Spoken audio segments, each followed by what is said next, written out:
નડિયાદ ખાતે આંતરરાષ્ટ્રીય મહિલા દિવસની ભવ્ય ઉજવણી કરવામાં આવી। નડિયાદના પીપલગ રોડ પર આવેલા સ્વામિનારાયણ મંદિર યોગી ફાર્મ ખાતે આ કાર્યક્રમ યોજાયો હતો। મહિલા સશક્તિકરણના વિવિધ પ્રકલ્પો અને યોજનાકીય માર્ગદર્શન સાથે જિલ્લા કક્ષાનો કાર્યક્રમ યોજાયો।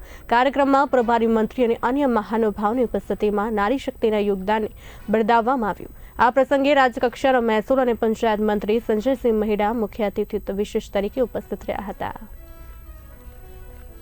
8મી માર્ચ એટલે આંતરરાષ્ટ્રીય મહિલા દિન સમગ્ર વિશ્વમાં મહિલા સશક્તિકરણ હેતુ મહિલાઓને સન્માન આપવા અને મહિલાઓની વર્તમાન અને ભાવિ સ્થિતિની ચર્ચા હેતુ આંતરરાષ્ટ્રીય મહિલા દિનની જાહેરાત UN દ્વારા કરવામાં આવી છે।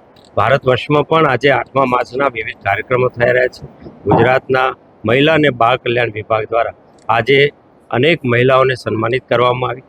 વિવિધ ક્ષેત્રોમાં તેમના પ્રદાનને પ્રશંસા કરવામાં આવી અને એને માટે એને એવોર્ડ પણ આપવામાં આવ્યા। ખેડા જિલ્લાના વહીવટી તંત્ર અને મહિલા બાળ કલ્યાણ વિભાગના આ કાર્યક્રમમાં અમારા પ્રભારી મંત્રી શ્રી આદરણીય રમણભાઈ સોલંકી સાહેબ અને અમારા જિલ્લાના અને રાજ્યકક્ષાના આપત્તિ વ્યવસ્થાપન મહેસૂલ શાખાના મંત્રી આદરણીય સંજયસિંહજી અને અમારા તમામ ધારાસભ્યશ્રીની હાજરીમાં આજે મહિલા દિનની ગૌરવભેર ઉજવણી કરવામાં આવી। સૌ મહિલાઓને આજના દિનની શુભકામનાઓ પાઠવું।